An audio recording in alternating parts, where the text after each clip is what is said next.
ഒരുപാട് ആളുകൾ നമ്മുടെ ക്ലിനിക്കിൽ വരുമ്പോൾ ചോദിക്കുന്ന ഒരു കാര്യമാണ്, വയറ്റിന്ന് പോകാൻ ബുദ്ധിമുട്ടുണ്ട്, 2-3 ദിവസം കൂടുമ്പോഴാണ് വയറ്റിന്ന് പോകുന്നത്, ഇനി പോയാൽ തന്നെ മുഴുവനായിട്ടും പോകുന്നില്ല, അങ്ങനത്തെ ഒരു അവസ്ഥയുണ്ട്, ഇതിനെന്തെങ്കിലും ചെയ്യാൻ പറ്റുമോ, എന്തെങ്കിലും മരുന്നല്ലാതെ വീട്ടിൽ തന്നെ എന്തൊക്കെ ചെയ്യാൻ പറ്റുമോ, എന്തെങ്കിലും ടിപ്സ് പറഞ്ഞു തരുമോ എന്നൊക്കെ. അപ്പം അങ്ങനെ നിങ്ങൾക്ക് വീട്ടിൽ ചെയ്യാൻ പറ്റുന്ന ഈ മലബന്ധം ഒഴിവാക്കാൻ വേണ്ടിയിട്ട് നമുക്ക് വീട്ടിൽ തന്നെ കിട്ടുന്ന കാര്യങ്ങൾ കൊണ്ട് ചെയ്യാൻ പറ്റുന്ന ചില ടിപ്സുകളാണ് നമ്മൾ ഈ വീഡിയോയിൽ ചർച്ച ചെയ്യുന്നത്. മലബന്ധം എന്ന് പറയുന്നത് നിസ്സാരമായിട്ടുള്ള ഒരു കാര്യമല്ല. മലബന്ധം നമ്മൾ ട്രീറ്റ് ചെയ്യാതെ വിട്ട് കഴിഞ്ഞാൽ അത് പൈൽസിലേക്കും ഫിഷറിലേക്കും ഒക്കെ പോകാനുള്ള സാധ്യത വളരെ കൂടുതലാണ്. ഈ വീഡിയോയിൽ നമ്മൾ മലബന്ധത്തിനെ കുറിച്ചും മലബന്ധം വരാനുള്ള കാരണങ്ങളെക്കുറിച്ചും അതിന് നമുക്ക് എന്തൊക്കെ മാനേജ് ചെയ്യാൻ വേണ്ടിയിട്ട് ചെയ്യാൻ പറ്റും എന്നുള്ളതിനെ കുറിച്ചാണ് ചർച്ച ചെയ്യുന്നത്. ഞാൻ doctor Anagha Surendran, doctor Hiba Sarovia homoeopathy clinic, Perinthalmanna.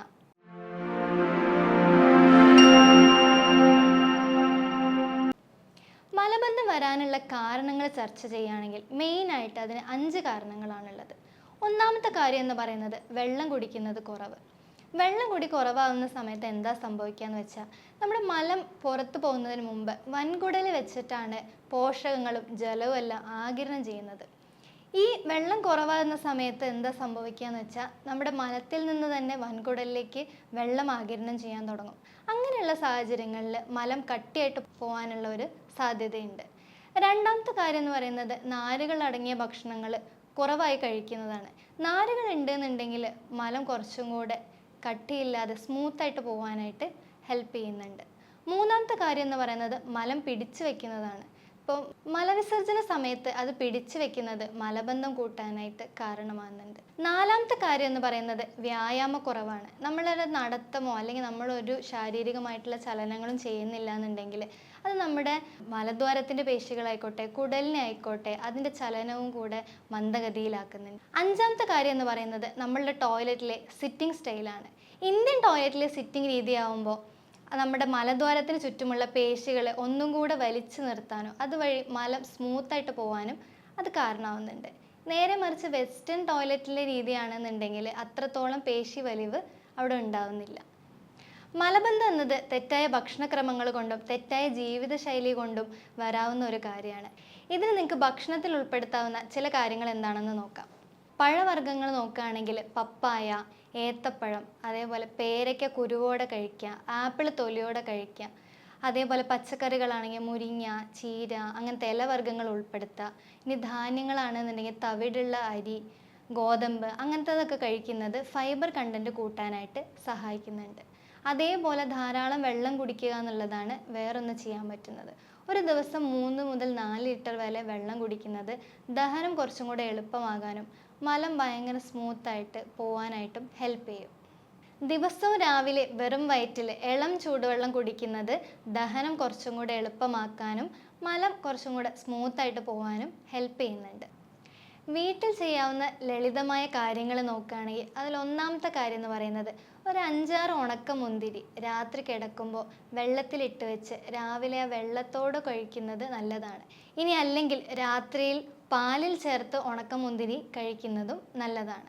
രണ്ടാമത്തെ കാര്യം എന്ന് പറയുന്നത് നെയ്യ് ഒരു ഇളം ചൂടുവെള്ളത്തിലോ അല്ലെങ്കിൽ പാലിലോ കലർത്ത് രാത്രി കിടക്കുന്നതിന് മുന്നേ കുടിക്കുന്നതും മലം കുറച്ചും കൂടെ സ്മൂത്തായിട്ട് പോകാൻ ഹെൽപ്പ് ചെയ്യുന്നുണ്ട്. മൂന്നാമത്തെ കാര്യം എന്ന് പറയുന്നത് നന്നായിട്ട് മലബന്ധം ഉള്ള ആൾക്കാരാണെന്നുണ്ടെങ്കിൽ ആവണക്കെണ്ണ ഒരിത്തിരി പാലിൽ ചേർത്ത് കിടക്കുന്നതിന് മുന്നേ കഴിക്കുന്നത് നല്ല രീതിയിൽ ഹെൽപ്പ് ചെയ്യുന്നതായിട്ട് കണ്ടുവരുന്നുണ്ട്. ഇനി മലബന്ധം എന്നുള്ളത് ട്രീറ്റ് ചെയ്യാതെ വിട്ട് കഴിഞ്ഞാൽ അത് പൈൽസ് പോലുള്ള അസുഖങ്ങളിലേക്ക് അല്ലെങ്കിൽ ഫിഷർ പോലുള്ള അസുഖങ്ങളിലേക്ക് മാറുന്നുണ്ട്. ഈ മലബന്ധം സ്ഥിരമായിട്ടുള്ള ആൾക്കാർക്ക് എപ്പോഴും ഇങ്ങനെ മുക്കി പോകുന്ന സമയത്ത് ഈ എന്താ സംഭവിക്കുന്നതെന്ന് വെച്ചാൽ അവിടെയുള്ള റെക്ടൽ വെയിനിൽ ഒരു കംപ്രഷൻ ഉണ്ടാവുകയും അതുമൂലം തടിപ്പുകൾ പോലെ വീർത്ത് വരികയും ചെയ്യുന്ന ഒരു കണ്ടീഷനാണ് പൈൽസ് എന്ന് പറയുന്നത്. ഫിഷറും അതേപോലെ തന്നെ മലദ്വാരത്തിന് ചുറ്റുമുള്ള ചെറിയ ചെറിയ വിള്ളലുകൾ, മുറിവുകൾ പോലത്തെ ഒരവസ്ഥയാണ്. ഈ മലബന്ധം സ്ഥിരമായിട്ടുള്ള ആൾക്കാർക്കാണ് ഈ 2 അസുഖങ്ങളും കണ്ടുവരുന്നത്. ഇനി എപ്പോഴാണ് നിങ്ങൾ ഡോക്ടറെ കാണിക്കേണ്ടത്? മലം പോകുന്ന സമയത്ത് മലത്തിൻ്റെ കൂടെ രക്തം വരിക, മലം വളരെ കട്ടിയായിട്ടും വളരെ ഡ്രൈ ആയിട്ട് വളരെ കറുത്ത നിറത്തോടെ കൂടി പോവുകയാണെന്നുണ്ടെങ്കിൽ ഒരു 2-3 ദിവസമൊക്കെ കണ്ടിന്യൂസ് ആയിട്ട് മലം പോവാതിരിക്കുകയാണ്, അല്ലെങ്കിൽ ഒരു 4 ദിവസമൊക്കെ കഴിഞ്ഞിട്ടാണ് മലം വരുന്നത്, ഇനി മലം പോയാൽ തന്നെ കറക്റ്റായിട്ട് മുഴുവനായിട്ടും പോകുന്നില്ല, അങ്ങനത്തെ പ്രശ്നങ്ങളൊക്കെ ഉണ്ടെന്നുണ്ടെങ്കിൽ നിങ്ങൾ തീർച്ചയായിട്ടും ഒരു ഡോക്ടറെ കണ്ടിരിക്കണം. നമ്മളിവിടെ ജർമ്മൻ പൊട്ടനേച്ചർ ഹോമിയോപ്പതി മരുന്നുകൾ ഉപയോഗിക്കുന്നത് കൊണ്ട് തന്നെ നമുക്ക് യാതൊരുവിധ സൈഡ് എഫക്ട്സും ഇല്ലാതെ ഒരുപാട് പേഷ്യൻസിൻ്റെ ബുദ്ധിമുട്ടുകൾ മാറ്റിക്കൊടുക്കാൻ സാധിച്ചിട്ടുണ്ട്.